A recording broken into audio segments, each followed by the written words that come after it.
Green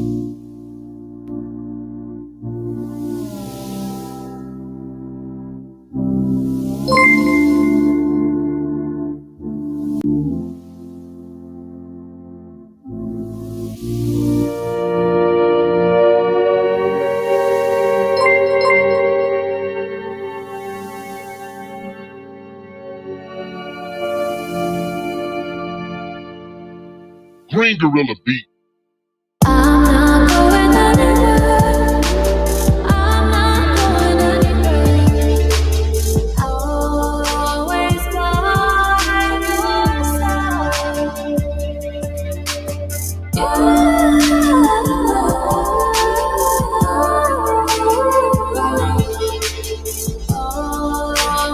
by your side.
I'm not going anywhere.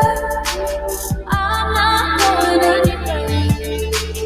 I'll always by your side. Always by your side.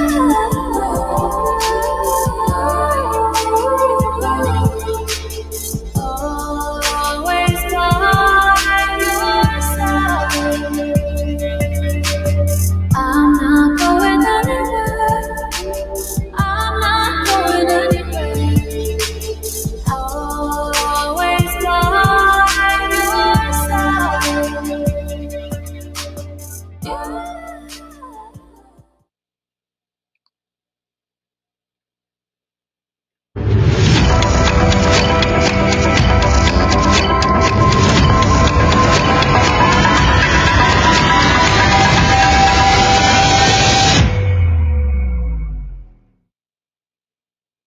The content of this channel was for mature audiences. Parental discretion is advised.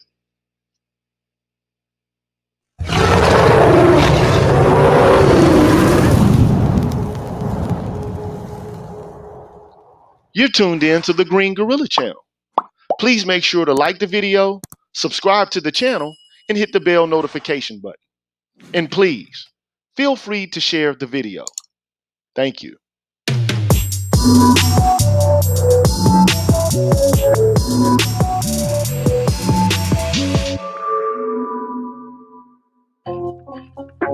What's good, everybody? I'm the GG with the PhDD, and you're tuned in to the Green Gorilla channel, the place where black men can express themselves freely, straight up, no chaser.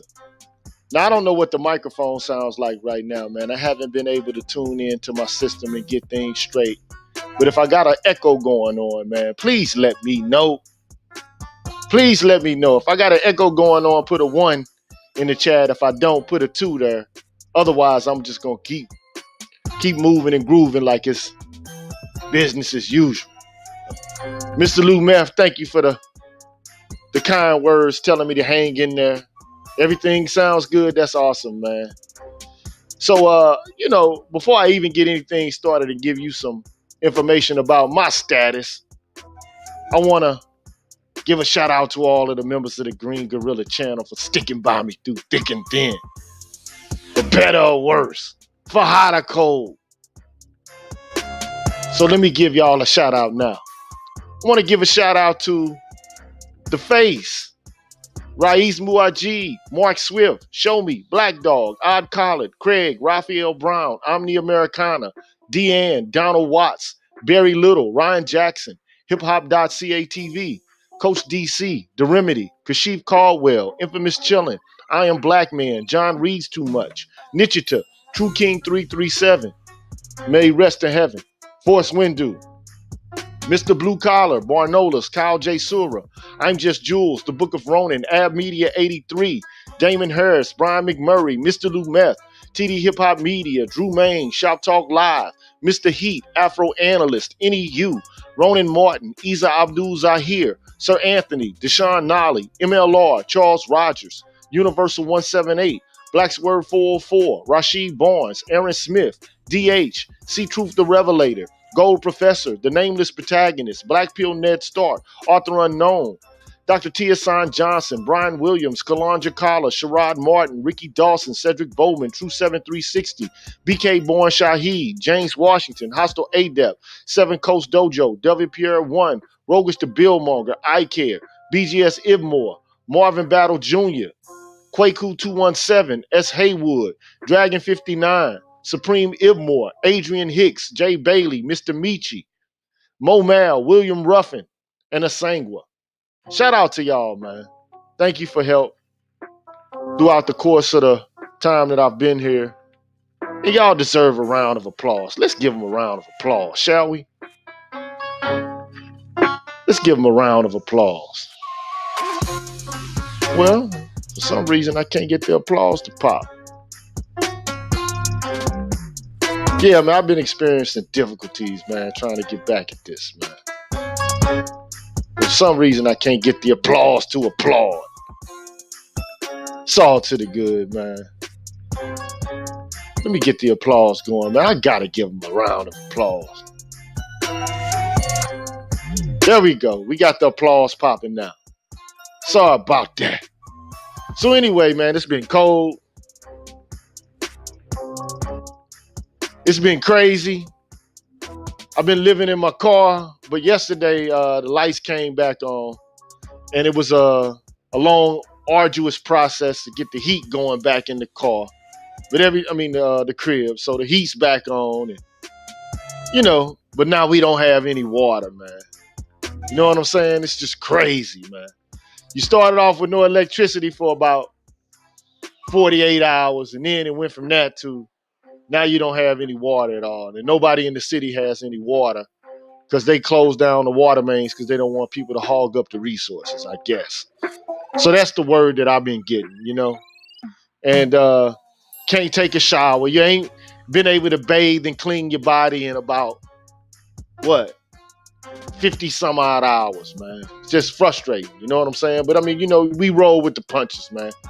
The strong survive. And it ain't a big deal dealing with the weather. That's not the big deal because I come from St. Louis. It's cold there. But the infrastructure of St. Louis is prepared to deal with cold weather, whereas in the city where I live in Texas and most throughout all of Texas, they're not prepared to deal with this. And the question becomes, why aren't you prepared to deal with this? And it's a whole bunch of different reasons why. You know, somebody said, what's your cash app so I can donate? The cash app is $G with a PhD. Let me put it in the comment section so you can see what it is and know what it is. It's G with a PhD, the cash app. Thank you for all your support. I want to give a shout out to some people who supported me. Let me give a shout out to BGS, Mr. Heat, many others. Warren Thomas, got James Washington, Adam Williams, Devon Hatcher. Thank you for your support, man. Cause it's been crazy around these parts. I ain't gonna even lie. But let me shift gears, man, and go to the main scene that I want to go into. We transition, man.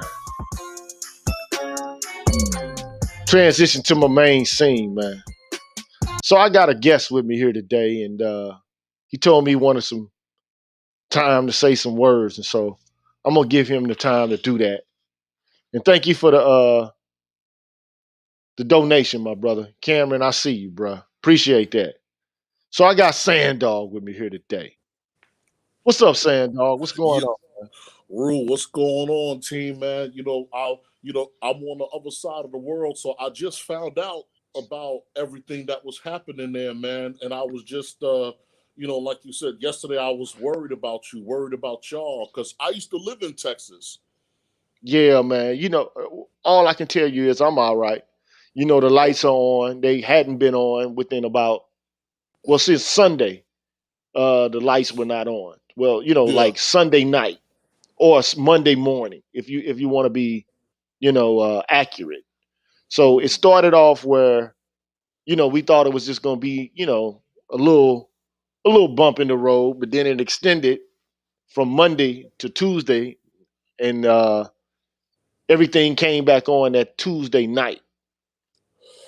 You know what I'm saying? So I had Because I'm to. kind of shocked because when I was there in '04, there was a deep freeze then too, and you had snow and everything else. So I would have thought between '04 and now that the capability would be there. Well, I'm gonna tell you why the capability is not there.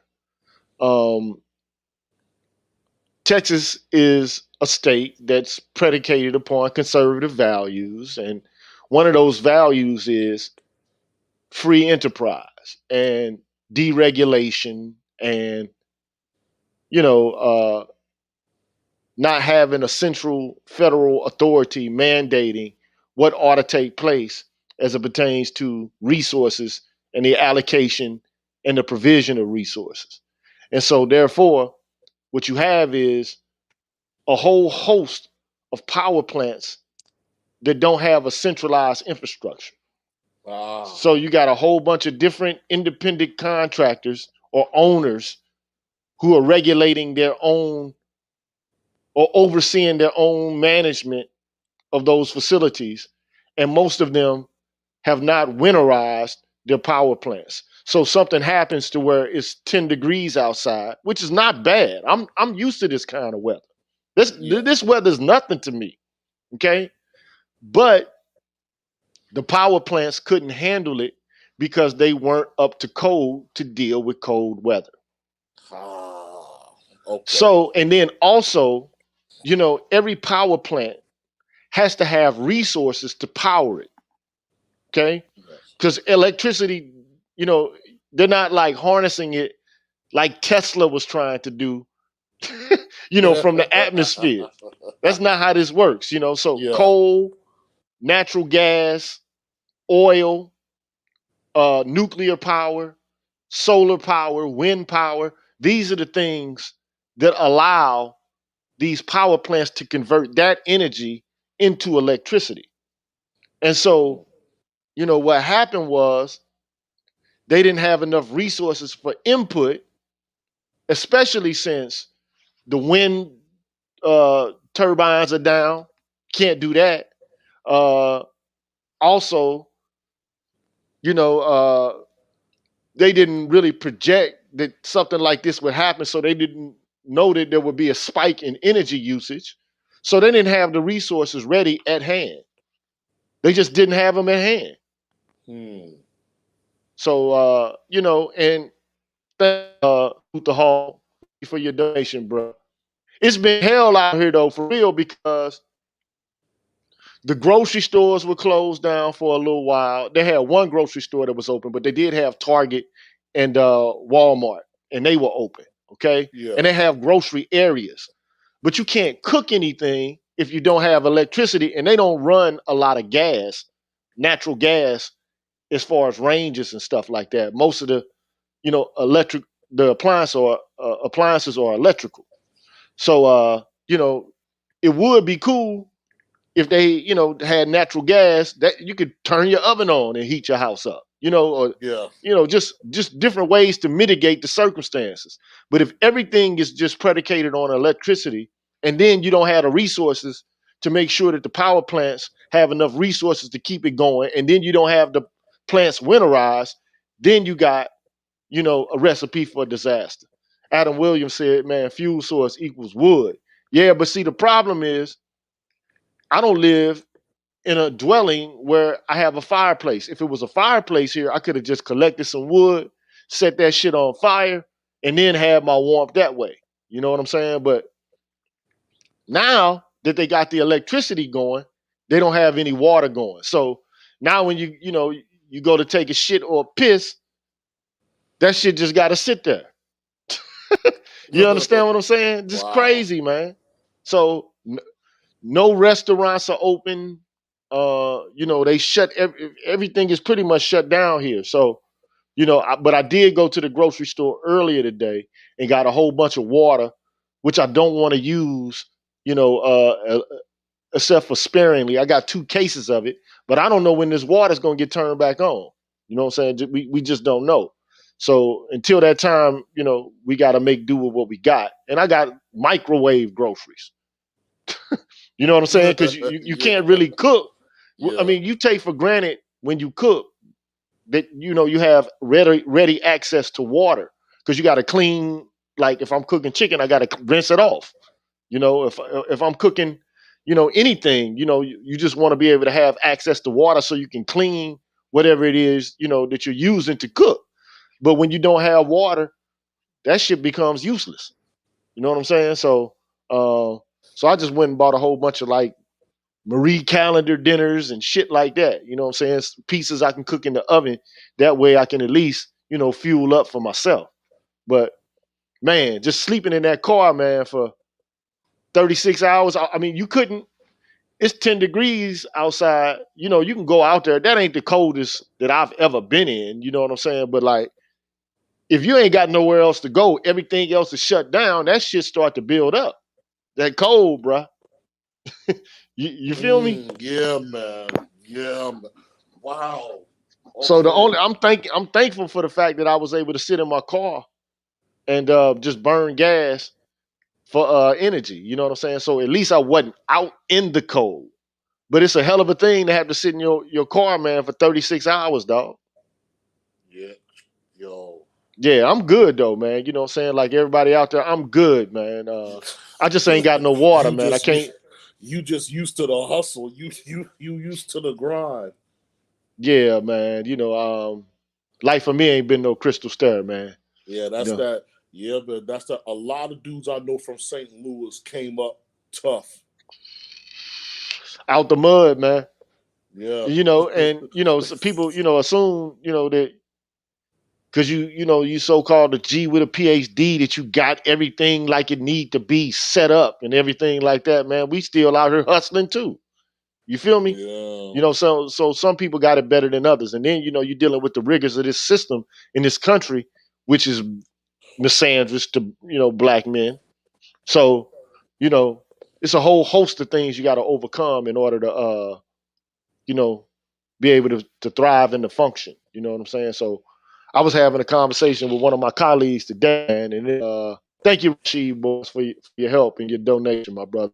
It's going to go to good use, But we was talking about anti-black misandry today, man. And, she's a white woman, a feminist, you know what I'm saying? And so we had a real tough conversation, man. I was like, look, and she agreed with a lot of shit that I had to say. Like, you got men oscillating back and forth between, you know, having responsibility for assisting you and to provide you with the shit that you expect, but at the same time doing everything to circumvent it, policy wise, in institutions. It's just like, damn, like, we damned if we do, we damned if we don't.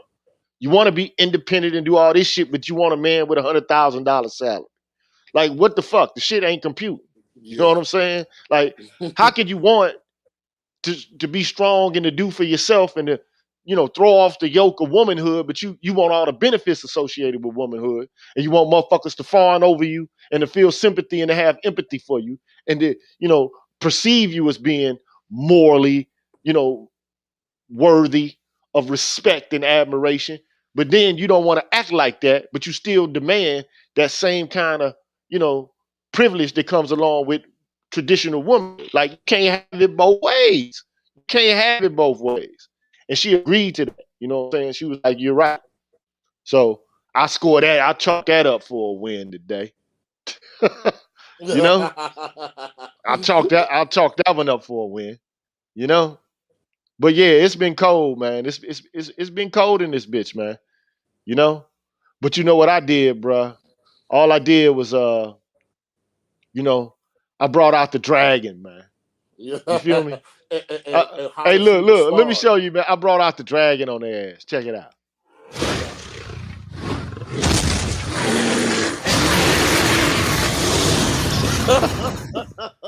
I brought out the dragon on their ass. You feel me? I brought the dragon on her. I brought out the dragon. Not like Nico from Drew Hill, but you know what I'm saying? Like the dragon in the Game of Thrones. Look, I like that too. I like it. You know what I'm saying? Motherfucker over here freezing and shit. I was, man, and then another thing about Texas, man, that makes these people unprepared. For one, they can't drive in this shit at all, man.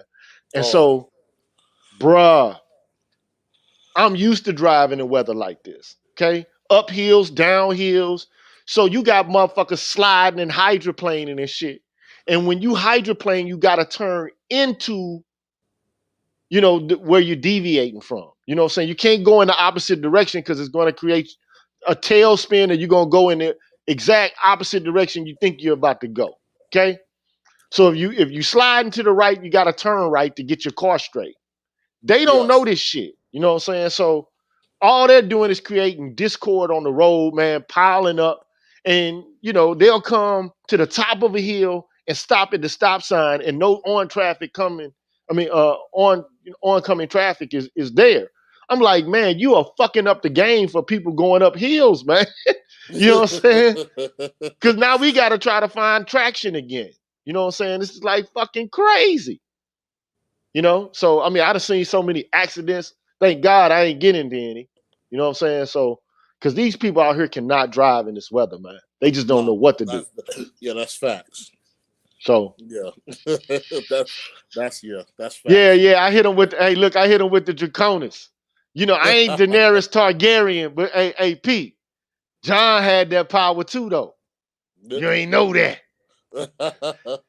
hey, look. John had the power to call that Draconis out too. Let me hit him with another Draconis. I'm burning motherfuckers in the flames.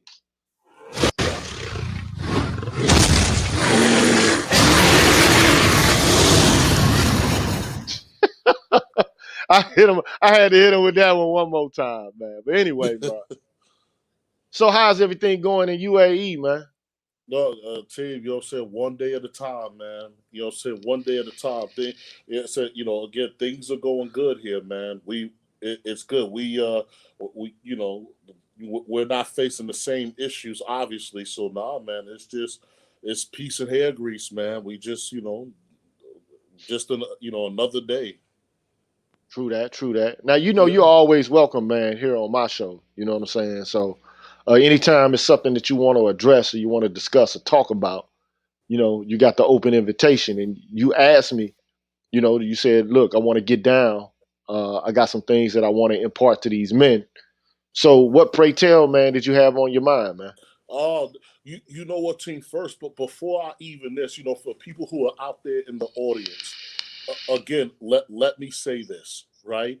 When I always, many people know in the sphere that I'm on the Republican side of the house, and I remember talking to some brothers, and I said, when I talk to you guys, again, I understand that institutional racism exists. So when we have these discussions, you're looking at, when you're looking at institutional racism, always think of it as an X plus one, right? It's not an unknown variable, right? So it's the plus one, right? So X plus one, X times one, etc. So I'm not by any stretch of the imagination saying that institutional racism doesn't exist, and that it's not something it is not something that impacts or has influence over people's lives and outcomes, right? Because there are many types of policies, laws, rules, regulations that have both direct and indirect impacts over one's life. So I'm making that disclaimer immediately, right? So I'm making that disclaimer immediately. And so ultimately what I wanted to discuss was everything I just said aside, right? There are two forms of control, right? There's an internal locus of self-control where someone has a personality who says, I could influence the environment around me, right? And then there's an external locus of self-control where you'll have a person who will say, well, I'm not the one with the influence. The environment is the one with the influence. And so, what I wanted to discuss with you today is that, for Black America, where does it kind of, split down the middle? So what is to understand what is an external locus of self-control in terms of what you don't have power over, and then where is the internal locus of self-control of things that we can actually manage and change. Okay. This the old question. What can we actually do? Yes, What can we actually do to bring about a change in our environment? And how can we ameliorate our condition realistically? yes. You know, Fact, yeah, uh, I find that, a lot of people are, you know, like impotent. They don't act at all because they don't think their actions will make any difference at all. Right. So to me, that's an excuse. Right. Or they won't act because they're waiting on others to act before they act. Or they just have no intentions of acting at all. They just free ride and wait for everybody else to get the heavy lifting done. And then they come in and enjoy the benefits of all the work that has been done before it gets done. I mean, well, after it gets done. yeah. The suck up committee. Yeah. So, I mean, go ahead, run it down, man, and tell us what you think we can actually change and how. Yeah, and so my thing is that in terms of what we can actually change, and a lot of this stuff is easier said than done because remember, your culture is shaped by your environment, right? And so a lot of things are, so part of it is too is again, how does one even facilitate cultural changes, right? So I remember one time you had brought up Thomas Sowell, and I remember Thomas Sowell saying that for African Americans, we don't have a culture of encouraging our young ones to enter the profession of law enforcement, for example, right? And so the idea is that, for example, if you wanted to change your direct relationship, again with the police department, then also too that would be a cultural shift. Maybe it's increasing your numbers in the police department, right? So maybe in the African American community, kind of like how when you see the Marine commercial, right? The few, the proud, the Marines, and so you're encouraging more young men and women to participate in the civil service, right? So that could be things like, again, being a policeman, firefighter, ambulance, etc. And so the idea is, or or even how like a lot of African Americans will say that we're victims of racism when it comes to medical care. You know what I'm saying? So my idea would be, my idea would be to say, we should push, our young people to enter these fields. So that way within our community, again, if that's what you want to call it, so that way within our community, we have these types of resources. So it's one thing when Sandog is a cop, right? Because I understand the community. I have a nuanced perspective in the community. So I know the difference between guy A, who really needs to go to prison, and guy B, who's just being young and stupid, and all he needs to do is just be roughed up a little, and I could send him on his way. And so again, it's just to kind of sit down with you and get an understanding of, a better understanding of, these are the ideas that I have in terms of changing culture.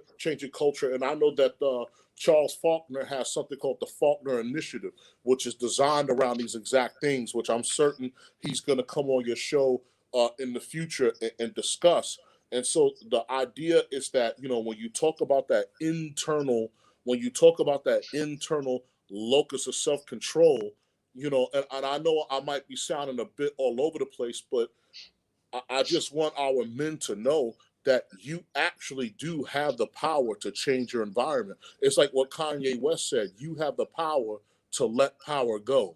And so and I wanted to talk with you was, again, how, from a psychological perspective or a behavioral perspective. And, I know that some of these things may or may not be your a particular area that you delve in, but when you come to the internal locus of self-control, you know, when I have dialogue with brothers, what am I missing that will allow them to see that perspective? Um, that's a difficult one, man, because a lot of these guys don't feel like they can do anything but save themselves. So it's like all I can do is just work on myself. It's not my job to work on the community. It's not my job to do anything other than look beyond my own nose and make things happen for myself. So, you can't make anybody do anything. That's one thing you can't do in this country. You can't force uh, people to do anything, even if in doing that they would be working in their own self interest. Uh, Another thing, that's an impediment is that a lot of men think that they know best what's best for the community and for themselves. And so, they feel like they have choices. And so their choices, for the most part, center around doing what's comfortable and doing what they've already done before. You know, but some people don't see that there's a need to change the community. They're like, okay, well, look, all I got to do is just look out for me, man. Like, what's the point of me doing all this work to try to bring into effect something better for other people when they don't have the wherewithal or the intelligence or the talent index to do anything anyway? So why ban with a burning? Why try to build up a burning ship? Why try to do that? Okay. Uh, so I'm just telling you what a lot of these guys are thinking. I don't know what kind of arguments you've heard from them, but I just know human nature all too well. And a lot of guys just feel like they don't have any control over anything, right? Mm. So I mean, they're just part of the system themselves. And who are they to try to change a system that seems so enormous and so powerful, and to shape it and shift it and bend it to their will? So that's what a lot of guys are going to say. You know, why try to save a burning house? It's burned. You know, the community needs to start all the way over. It needs to be rebooted. But you know, my viewpoint is this: if you want to take control over your community or your environment, you got to start where you are. And a lot of people are not ready to start where they are. I mean, they're starting all over the place. They have no plan either. It's like, okay, I'm just gonna do shit. It's like I'm just gonna do what people normally do. They don't have a plan at all. Yeah. It's just living. and they're just abiding by what the system announces success is, and they're moving towards that. They have no higher vision. So uh, that's another reason, man. It's unfortunate, man. I told the guys on my show not too long ago, man, that like a lot of guys, what they want is pussy, a PlayStation, and a profession, and that's satisfactory to them. That's all they want, And I just I got through watching a Netflix special on the person who conquered Constantinople, the Ottoman, and his name Yes. was Muhammad. Okay, and of course he was Muslim, so you should have some sort of familiarity with him, right? Yes, I So do. so look, this guy, he was only 20 years old, man, and by the age of 21, he did what like generations of men in the Ottoman Empire could not do. He took over Constantinople. Now, it took a long time and it took a lot of casualties in order for him to do so. But by him doing that, he consolidated power for the Ottoman Empire in the Western world and in the Middle Eastern and parts of the East for at least 350 years. Yes. Because he wanted to have dominion and control over his environment in a way that shot far beyond just looking at what was going on in his own kingdom. He wanted to actually have some form of power and agency. I see a lot of guys, man, they just want leisure act. They work for leisure activity. That's the goal. I work so I can engage in leisure activity. Now, Again, how do you take a group of people who perceive the good life as a life of leisure? yeah.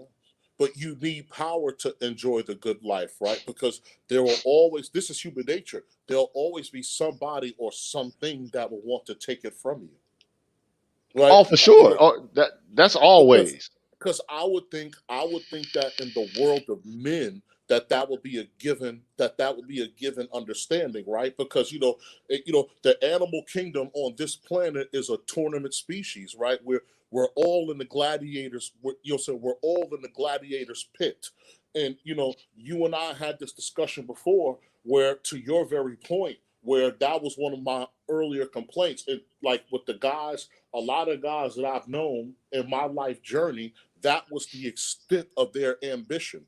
And I would ask them, if the extent of your ambition is that you live in Atlanta, right? You knocking them down like dominoes, everything from a college student to the PhDs that are there, right? You dress nice, you have your own penthouse, you have your Porsche SUV or whatever the case might be. If this is really all you want out of life, what you call institutional racism isn't really a problem, right? You might find some hiccups here or there, or some inconvenience here and there, but unless you're looking to unless you're looking to assert yourself or impose yourself on the environment, then racism ultimately is not going to be something that you really have to be concerned with, right? If your own hedonistic desires, saying, are the end result. Now, if you're looking at things like the fact that you want to establish family, right, and community, and you were to say, we now, as the African American community, because of the state of our community, we now want polygamy, right? And so, as a result of that, you would have a hefty fight, or a hefty fight, perhaps, with the government on your hand in order to make polygamy a norm in the United States, right? In order to make polygamy a norm in the United States. So there are so even and again, I'm not here to jump on the left or right thing or whatever the case might be, but let's just say on the left, there are certain causes on the left that are championed that don't necessarily equal family and community in the traditional sense as the rest of the world knows it, right? And so and so for me, for African Americans who would identify with these things, I find it rather confusing that they do, right? When simultaneously they're looking for a traditional sense of community. Yeah, so the left is not going to give you anything traditional. That's dead. You got to know that.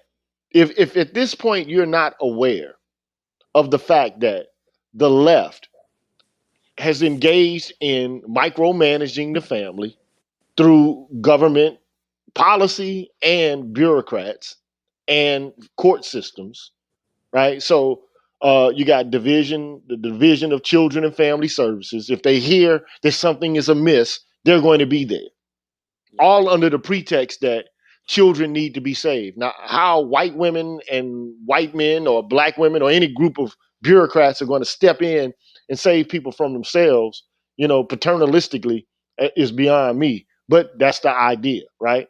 But we live in a free country, though. So they've invaded and put their, surveillance into every area of family life. So traditional family life is dead on the left. The only people trying to preserve it are people on the right. Now, those are just facts. I'm not saying it's right or wrong, but these are the facts that we find ourselves in this nation. Now, I don't know what the UAE is like, but I'm pretty sure they have a traditional view of marriage and family. Pretty Yes. sure. Yes, correct. Here, especially in the black community, the idea of family is whoever is the head of the household. And it could be a woman, it could be a man if he has possession of children, it could be a gay couple, it could be whatever. It could be a trans couple. As long as they have possession of children, they're considered to be a family. This is how this goes down. And these people aren't done yet. I mean, you see Biden, he's opened up the pathway for trans, rights and trans political activism. He's consented to what they have demanded. Bottom line. So now that's why you see a 6'5" trans woman playing basketball at a community college who's 50, damn near 50 years old. Because, So- think about it. Like, if tonight I decided, for whatever reason, because how can you tell me what the inward springs, you talk about the inward locus of my actions, you really can't know what those are unless I reveal them either through words or through action. Okay? Now, I can decide tonight that I am a woman, man. You know that, right? Yeah, from what I see on the I news, can yes. decide tonight, I can decide I am a woman and then be given all of the benefits associated with womanhood. And we act like there, for some reason, women don't act like there are benefits or privileges associated with womanhood. But that's a lie. We know that there are. For Correct. anyone to say that there are not any privileges or benefits that are associated with womanhood, they're just flat out lying. They can talk about how hard it is, and there's some things that women don't have access to on account that they're protected and provided for. You can't, like, if I'm protecting you and providing for you, you can't just go and do anything you want. Otherwise, the protection ceases. You're not my responsibility anymore. Correct. And this is the funny thing about it, right? So you have all of these women who are professional women, who consider themselves to be strong and independent women, but they still want a traditional man. But they don't want to give up any of the benefits associated with the current, vision of what womanhood is. They want all of the accoutrements with old womanhood, but they don't want to abide by any of the comportment or the values or, provide any of the things that those women did to men at all. They think it's beneath them. So, I'm just saying they cannot have it all. And, I told that to the woman I was speaking with, the feminist I was speaking with today, because, she also, lives in the city I live in. And she was like, your lights off, you got water, you got all this. And then, like, we had a conversation and, about a whole bunch of different things. But then we got on this conversation because she asked me to speak at a woman's event, and I said I would do it. You know what I'm saying? But I told her when I speak, I'm gonna speak the real. I'm not gonna play games and you know, play nice. I'm not gonna do that shit because the situation that we live in is one where women they're not admitting that there are any benefits that they receive from being women, right? But the left right now, the left is involved in an intolerant, politically correct, bourgeois, token based idea of inclusion and diversity. And I thought we were past this by now. Especially black folks. I thought black folks know. Well, I thought black folks knew that tokenism wasn't the way to go for black folks. Yes. I felt that we knew that. I thought we had learned that lesson by now. But we I don't know if I don't know if we ever will learn it. I just don't know. But like as it pertains to changing the environment, I've been trying to make the case that it's not going to come about by men having conversations with each other, which is good. I love men having conversations with each other because men need fellowship. Remember, we Yes. were on that conversation, having that Yeah. conversation on Art of Ibmore's channel, and Yes. there were a whole bunch of people that we need that bond. Okay, and I understand that. I get that. All right, but we can get lulled into drunkenness with that bond to the point where we become impotent when we don't act. So I'm with you. I'm wondering when are we going to do shit instead of just sitting back and lamping and yapping and capping. I'm wondering when we're going to actually do something. I'm wondering when we're going to use whatever bond we have and direct that energy towards changing the environment. So if you got the answer to that question, please do tell my brother. But yeah, but that's the thing, right? Because here's the thing, right? When we talk about the internal locus of self-control, because so for example, like I was talking to another one of our frat brothers who was also my college roommate. Currently, he's currently in the Midwest teaching now, and I asked him. So when we talk about internal locus of self-control versus an external locus of self-control, and I said, within the so-called African American community, I said, outside of being a black conservative, what can actually have you kicked out, ostracized, or punished in a sense, by again by the African American community?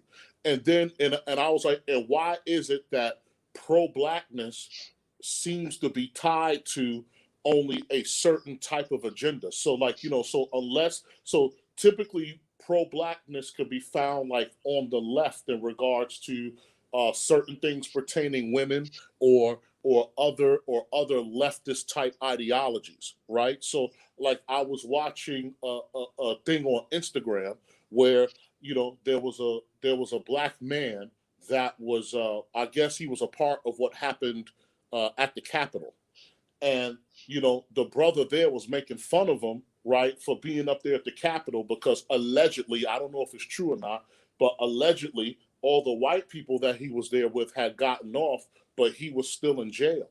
And my thing is that if that is the case, my whole thing is that if that is the case, and you're talking about a system that's not offering fair treatment to everyone, why would you laugh at that guy just because he had a different ideology than you? Why would you say that he deserves to sit in jail because he had a different ideology than you? Right? And so my question is, and so this is a part of the question, because remember when we talked before, when you look at diplomacy, the first thing you're supposed to have in diplomacy is a national interest. And what I see from African Americans, especially outside of the country, is that everything is reactive, right? Everything is reactive. Even in election cycles, I would hear people say, I would hear people say, well, Sando, what will the Republican Party do for black people? Or the debate would be, well, what does the Democratic Party do for black people? And my question is, what's your agenda? Precisely. Like, what is it that you want? You mean to tell me, that African Americans are a group of people that just let life happen to them? Pretty Like, much. I said, because I said, I'm going to tell you firsthand, I know of plenty of special interest groups that they already have what their agenda is, regardless of who gets elected. Right? Right. You know what I'm saying? Here's our agenda. So you don't have a unified, quote unquote, what would be a unified interest, right? Which is the first step of diplomacy. So if you don't have a unified interest, what are you looking for? What is it that you want to happen? And so, so looking at that and looking at that alone, I'm like, okay, so within our community, it seems like, especially for me coming from a conservative stance, it just seems like for us, wherever the internal locus of self-control is involved or it's required, it's like for us, it's like I said, it's like for us, it's missing.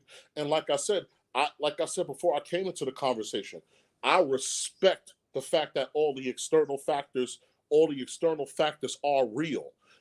But however, in Islam, we have a statement where God says, surely I will not change the condition of a people until they change themselves. Oh, for sure. So this is also a problem for me. Okay, so we exist in a space. It's called the Black Manosphere, correct? Yeah. So, okay, there are several people working on initiatives and agendas, okay? And I put up a quote here from High Scholar, and it says, I'm a motivational psychologist. By the time a lot of black men develop cognitively to understand LOC, the external factors have them in a pipeline that has affected their internal LOC. And I think he's right there. Okay. So, okay, we live in a culture that pretty much is designed to have people not worry about having an internal locus of control, like in terms of an ethnicity. Okay. Now you have people on the left who have an agenda for themselves. Like you got black feminists, they have an agenda.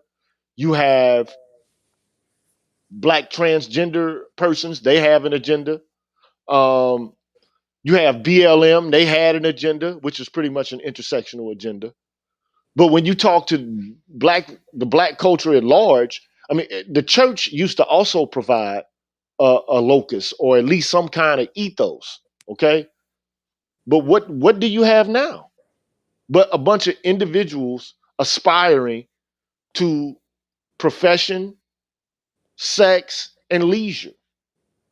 What do you have? So the average citizen perceives success as not being a statesman or statesperson if they're a woman, okay, or any other gender or whatever the case may be. They don't perceive themselves as being those type of individuals who are managers of culture, people who execute and administer law, who render judgments, who develop infrastructure, who for the most part uh, create mores and enforce them on the population in which they live. Now, all of these things are happening by default, precisely because people haven't thought them through, and they just abide by what is par for the course related to the culture. So, and it just so happens that you see this radical change in black values and comportment when you see black folks migrate from the South to the North and the Midwest, Yeah. and to the East, right? So what you see is the adoption of popular culture. This is just American culture, and Yes. for white kids, it's exactly the same. These kids, I mean, the average white person is not doing the same, doing something different. Excuse me, that's what I meant to say. They're not doing anything different or radical to alter their environment themselves. They're just going with the flow, right? They're doing what the system announces you have to do in order to be successful. And it just so happens that, look, and I said this a long time ago, until black people have the power to punish other black people, literally punish them, you'll never have any control over black folks. Because there is no locus of control. There is none. It's just a bunch of individuals doing whatever drives them hedonistically. That's it. Yeah, because that's my question. Because like, so for example, even when you look at the left, right? So like I told you, the only thing that could, from what I'm seeing, the only thing that could get you ostracized from the African American community is having a conservative stance on certain things. And what I see, and like I said, and what I see is that, so on the left, when people talk about, community and don't be a sellout and don't do this, and my thing is that if you want community in a traditional sense, right, with what the left offers you, a lot of those things are very individual decisions, right? So when you say my body, my choice, that's not a community decision, right? So what community wants you to kill its future members? Well, another issue related to this is the value of individual freedom in the context of American culture and society. Yeah, The idea that I'm the boss of me, you can't tell me what to do. Right? I mean, of course, there are people around us everywhere all day telling us what we can and what we can't do, what's appropriate and inappropriate. Okay, this happens all the time. I mean, the very idea that like there is a leftist movement, that's a moral movement. It doesn't appear that it is, but it is. Okay, uh, because what they're saying is we reject traditional values. My point is either you're going to reject the traditional values or you're going to accept them. You can't have this oscillating, you know, I'm going to pick through the trash and figure out what it is I like, or like I'm going to the mall and I'm picking out what I like about traditional values, and I'm going to try to throw away what I don't like because it all comes in a package. This is an assorted package. Traditional culture is, right? So my yes, problem with the left, and then my another problem I have with the left is it's just predicated upon identity politics. Okay. So there's a whole host of conversations that can't be had in the context of identity politics, especially if you're not the right type of identity. Okay. Now, it just should be, it should stand to reason that when people reflect upon identity politics, it can lead you in the wrong direction. Okay. yes, Because you can assume that because someone's a black woman, that they have no privilege. Okay. Or say, for example, a white woman or a gay man, a white gay man, like that they are not privileged merely because they have these identities. Okay. But there are privileged black women, there are privileged black men, yes, depending upon what socioeconomic class they come from, what kind of educational level they have, what kind of profession that they're in. But we like to act like everybody's in the same boat, just predicated upon the identities that they hold, like they're yeah, placeholders for for privilege or not. But those are generalizations, okay? But the reality is, look, you got a lot of people, like say for example, a white woman. Now they've made themselves into be, out to be victims. But clearly, a white woman who is the wife of a large plantation has more privilege than a white indentured servant. That's a man. correct. I mean, it just like, so you have to suspend reality in order to order reality itself around these ideas of justice. And Yeah, look, I don't have a problem with people having different ideas of justice. But the problem with the left is they become intolerant to the point where they're unwilling to have conversations with people who disagree with them. That's the problem I have with the left. And they're forcing their value system into schools, politics, I mean, like policy, Yeah. And they haven't done.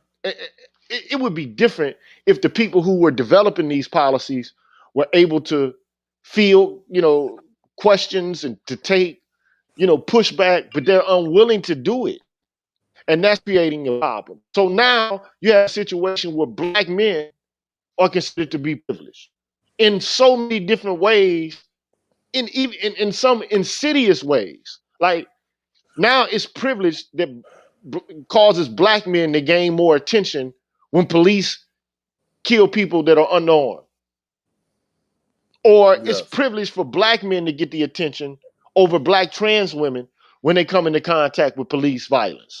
Yeah. But that's the thing, Gigi. Like even now, there's starting to be a lot of media about that, about how black women and other subgroups were pushed out of being at the forefront of the civil rights movement. And my thing was that I'm confused because, at the end of the day, in the civil rights movement, the issue was that the problem was the color of your skin. It didn't have anything to do with the color of your skin. That was the ultimate thing. So when you're splitting up the movement based upon sexual and other types of personal politics, I think that's divisive towards what the movement is and what it should be.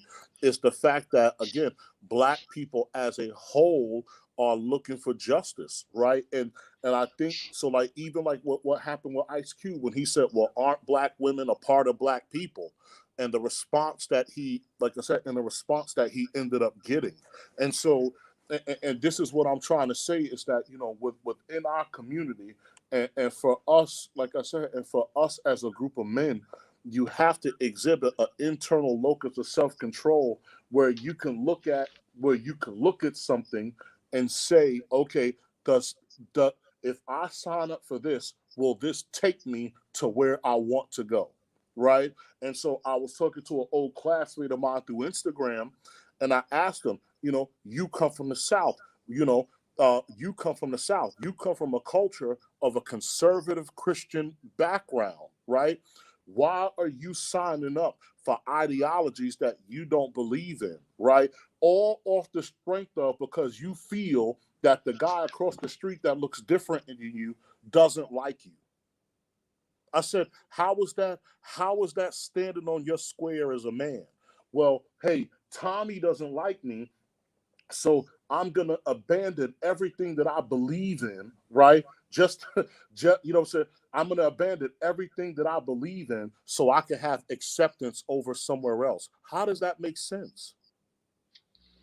You know what I'm saying? Man. Well, look, one thing you also have to be aware of is that people who vote Democrat typically tend to vote Democrat because that's all they've known. And I mean, it is the case that a lot of people on the right are, openly racist.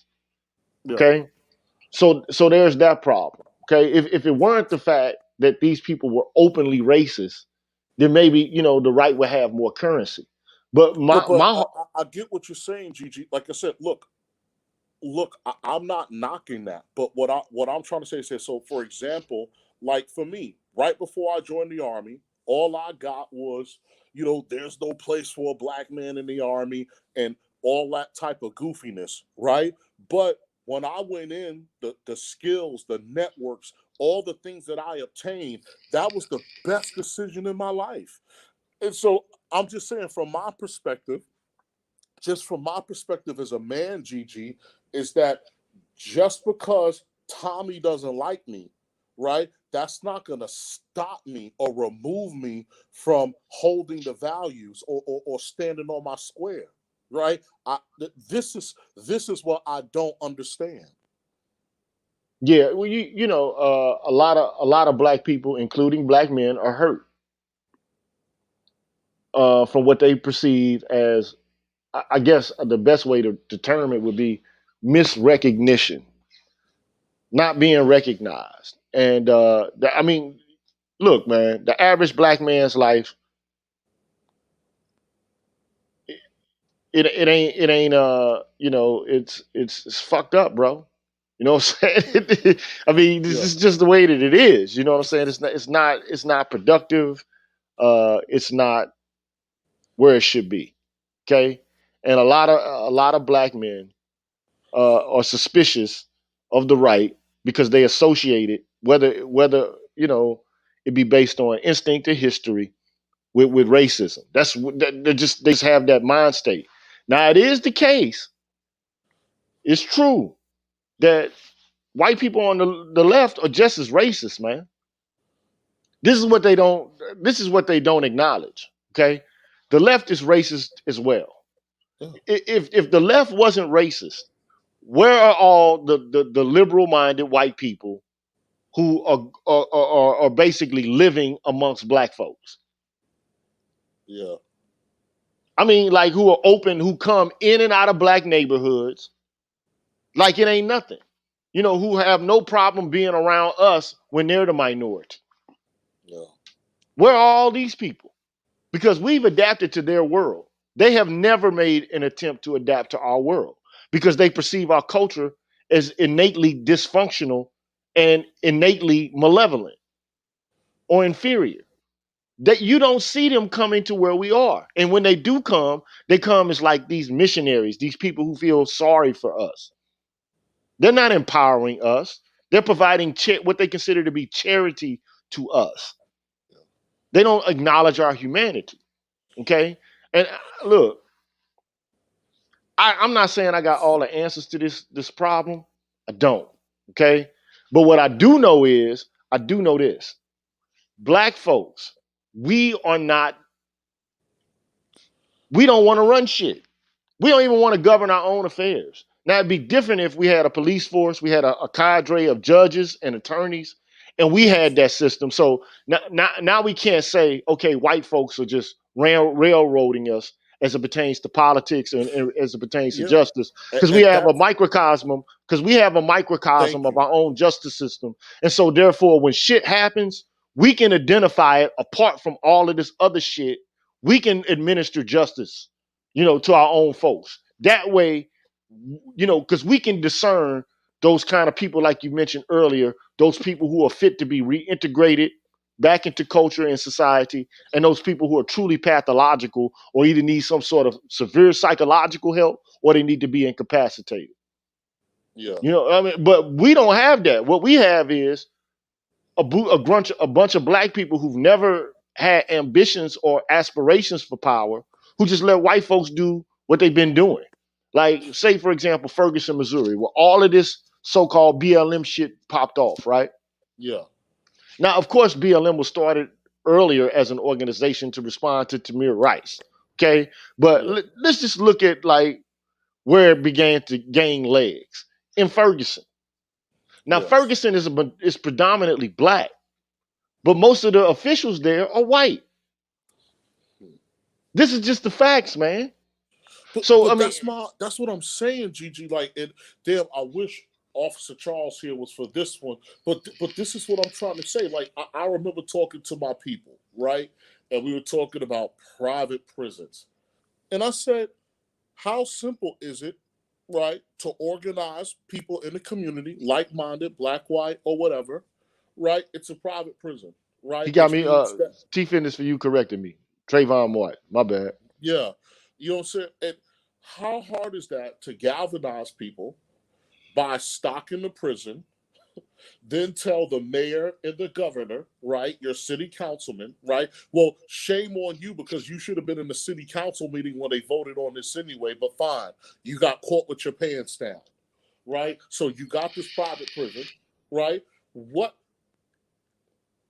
why protest or beef when something happens as opposed to saying, okay, we're going to get together, we're going to buy the stock in this private prison, we're going to turn it into the school, and we're going to tell the mayor, the city councilman, and up to the governor and, and our senator and say, hey, thanks but no thanks. Don't bother seeking re-election, right? Because the decision you made is not consistent with the values of this community, right? Your replacement is already in place, and we're going to refurbish this into a private school or whatever it is that the community wants to do with it. You know what I'm saying? As opposed to, and like I said, as opposed to the fact that everything is reactive. Because remember, like what we said, protection, right? Again, pro started with the prefix, pro, which is to be for something or whatever the case might be. So what happens is that when you don't take that initiative for your own security, that means that you're making yourself at mercy to your environment. Right. Right? You know what I'm saying? So at that point, you're no longer under protection. You're now operating under mercy, and you're hoping, whatever that system, people, or whatever it is will have mercy on your situation. And so this is what I'm getting at. What I'm getting at is that, again, racism and everything else aside, what many of us on the right see, or what we're saying, is that you do have an internal locus of self-control. There's a lot of things that you can do. So again, as a community, look, encouraging your kids to go into the civil services, that's one step. Right? Right. Again, that's one step. And that is something easy that you can do. Well, So I'll tell you. Okay, yeah, go ahead. Finish your I'm thought. listening. No, that's the difference between us and, say, for example, I mean, another ethnic minority, if you want to call them that, the Jews. Okay, Yeah. the Jews have their own, they have a system where they can reward and punish each other. Of course, you can opt out of that culture if you want to, because you can be white, because you're ostensibly they are white. Okay, but they have judges and lawyers and people who administer praise and blame in the context of institutions. We don't have that, man. We don't. The only thing black folks do is entertain, man. I mean, not that we're not brilliant individually, because you got a lot of individual black people that are like genius. We see evidence of this every day, especially during Black History Month. But it's not organized. It's not channeled. It's not focused.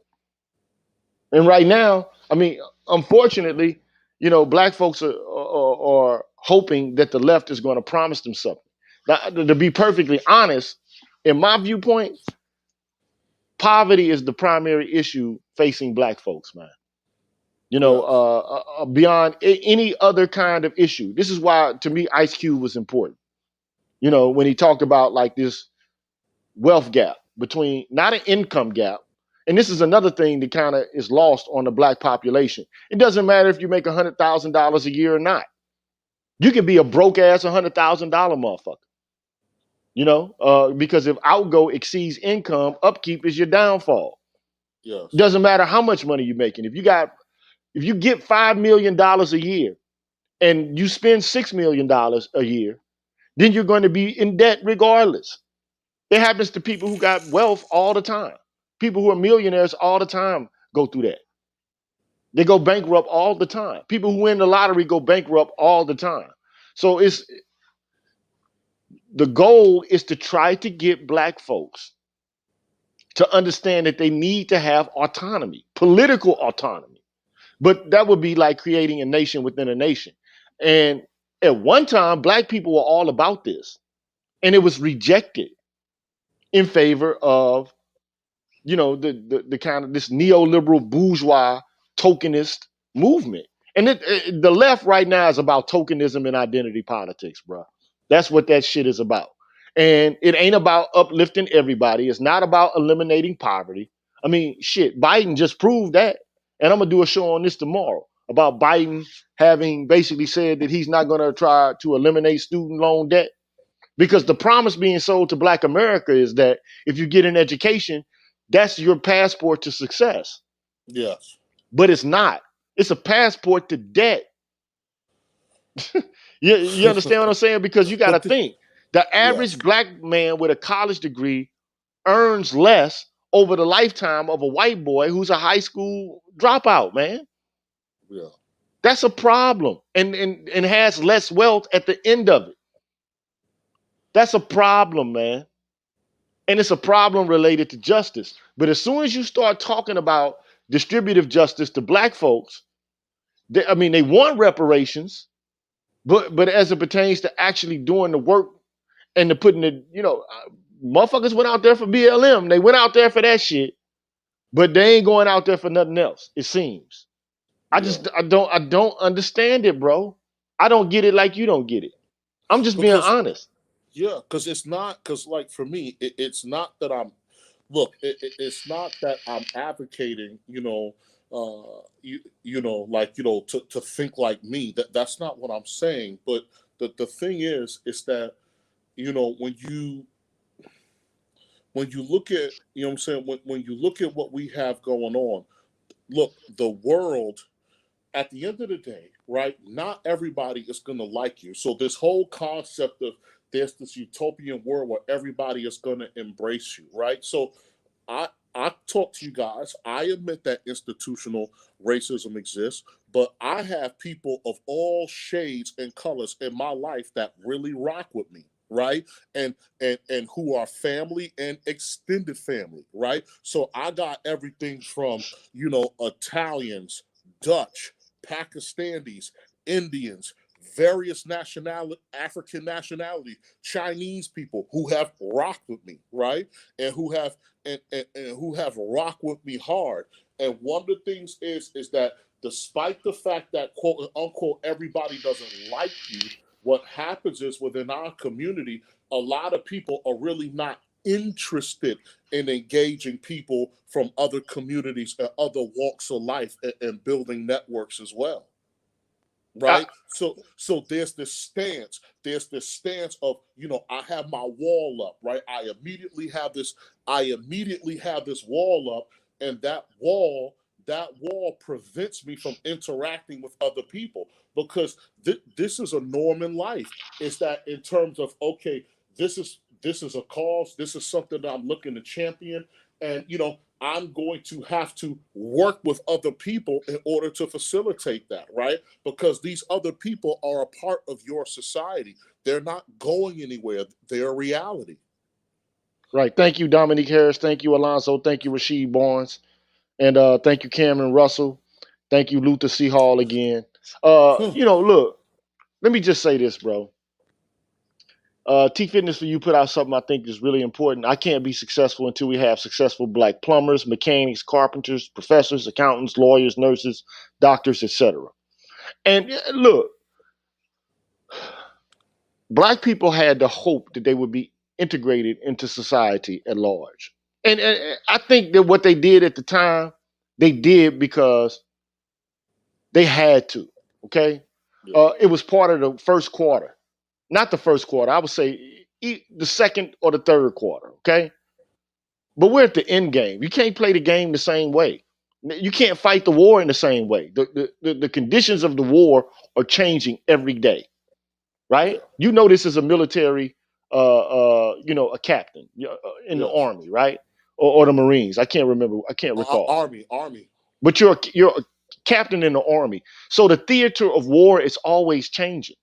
And I think that what they did at the time was right because they were being misrecognized so much so that like segregation was just an affront to the dignity of black folks. Okay. Yeah, So I think that at the time, what they did was an appropriate response, but it had adverse consequences that we haven't yet been able to adjust to. And we're still using civil rights strategies in order to make our conditions tractable.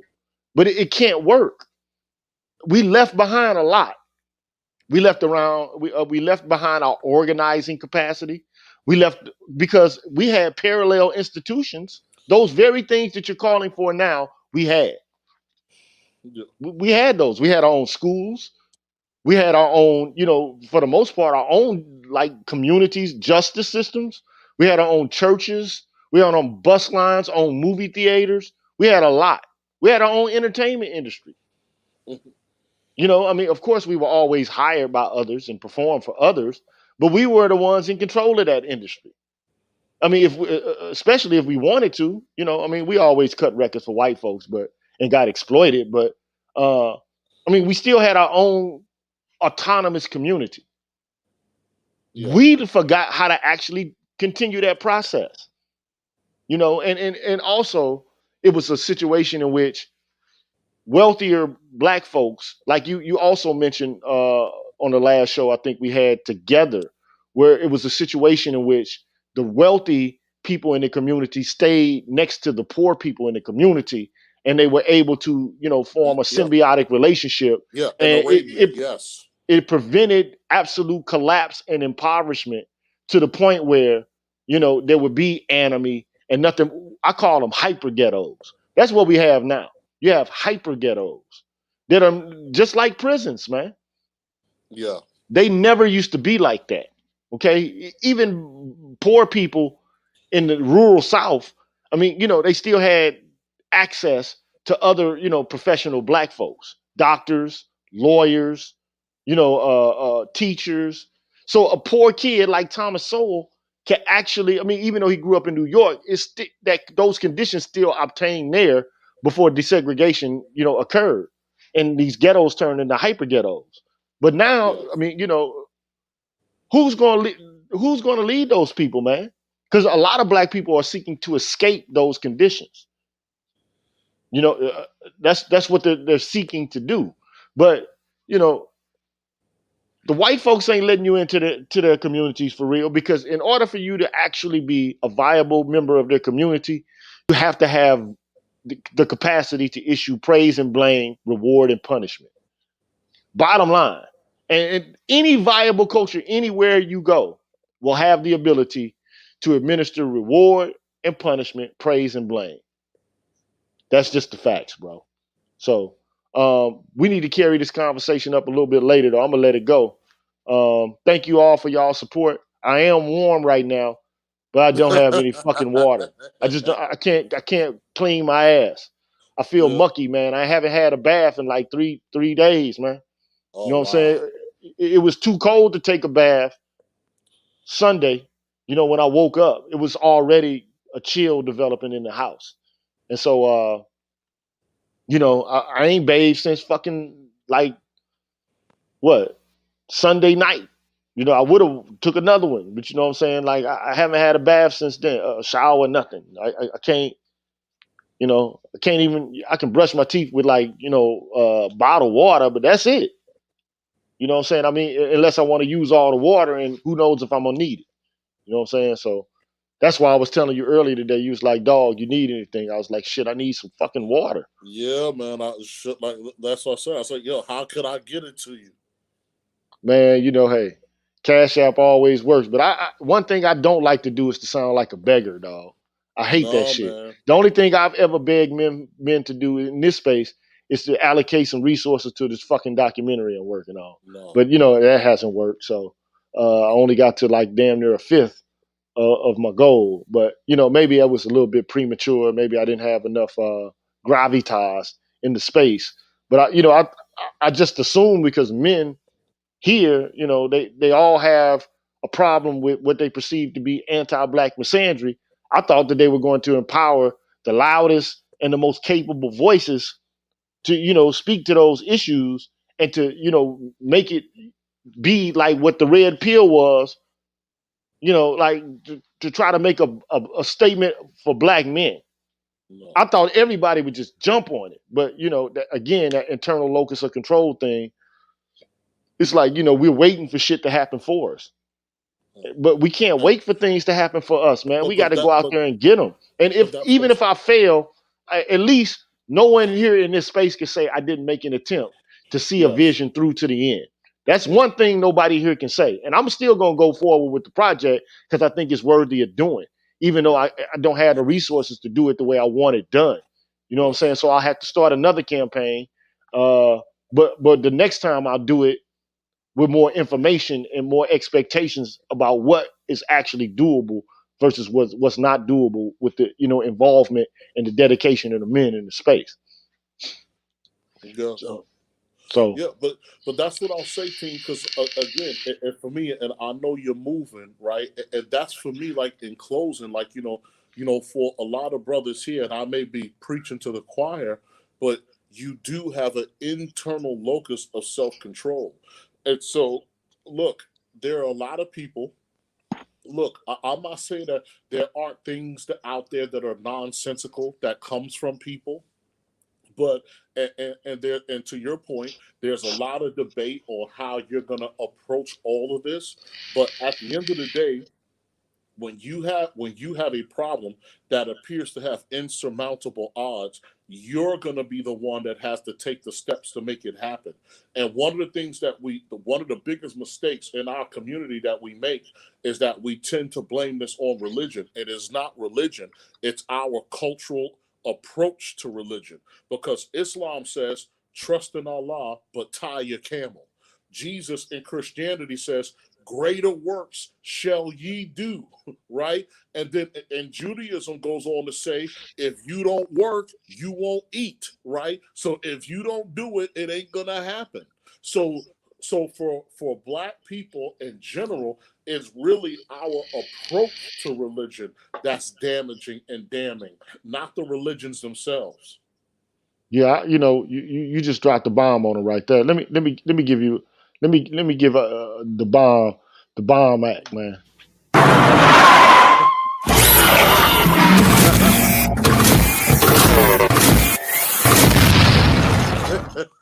You just burn them in the flames with that one, dog. You know what I'm saying?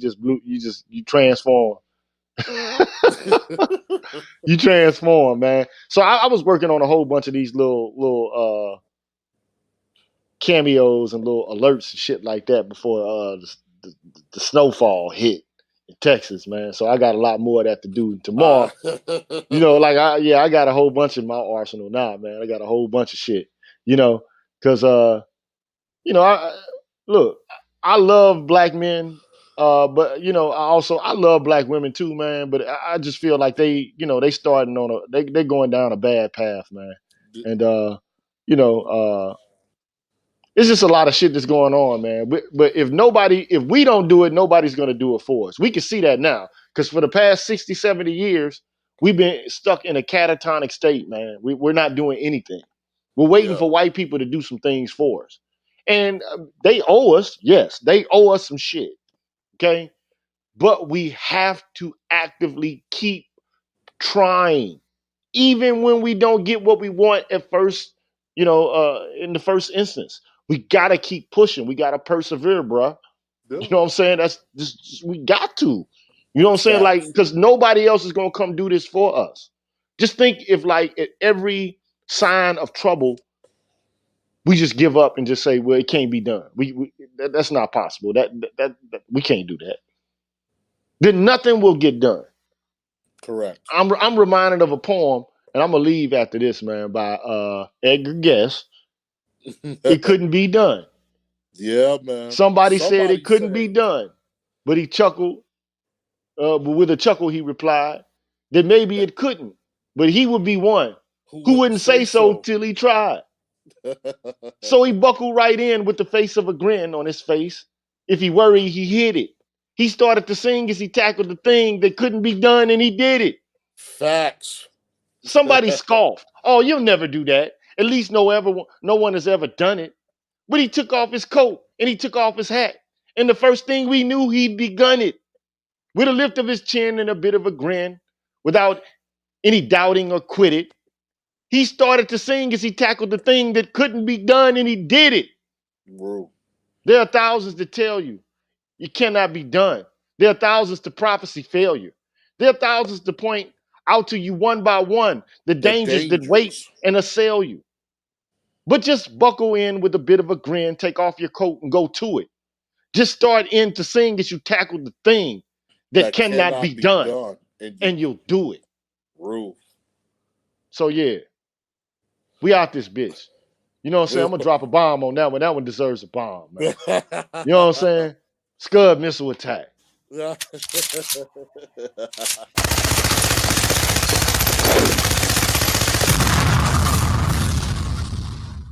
Yeah, man. Weird. That deserves a little effect right there. So, at any rate, man, dog, it's always a pleasure to have you, man. I'm about to close this out, man. Rule. Anytime, bro. Anytime, man. Yo, Gigi, I'm about to listen to facts. Doc Johnson. Yeah, it's always a pleasure. Always. Thank you for the olive branch. For sure, man. And you know, like the reasoning we do, man, I just want the reasoning that we do in the space to be directed towards action. That's Yes. all I want.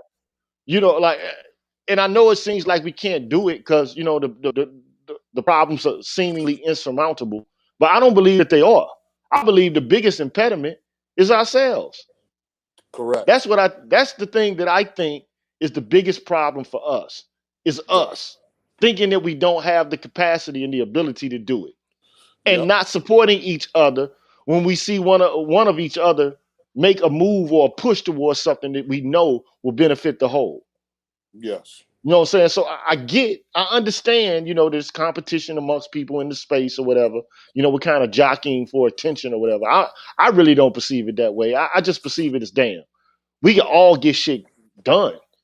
It Yes. don't all have to be about like social media power. It can be about like extending, branching out, and creating a tidal wave of success for all of us and changing the Facts. social landscape for Black men's lives in the United States, bro, and even abroad, because there are other people who listen in who are suffering from the same kind of phenomena. You know what I'm saying? Yes. Phenomena. So I think we can do it, man. I just think that you know, um, it's not gonna be easy. But so what, man? Fuck it. You know, it is what it is. Yep. So Facts. yo, y'all. Peace out, y'all, man. I'll holler at y'all the next one.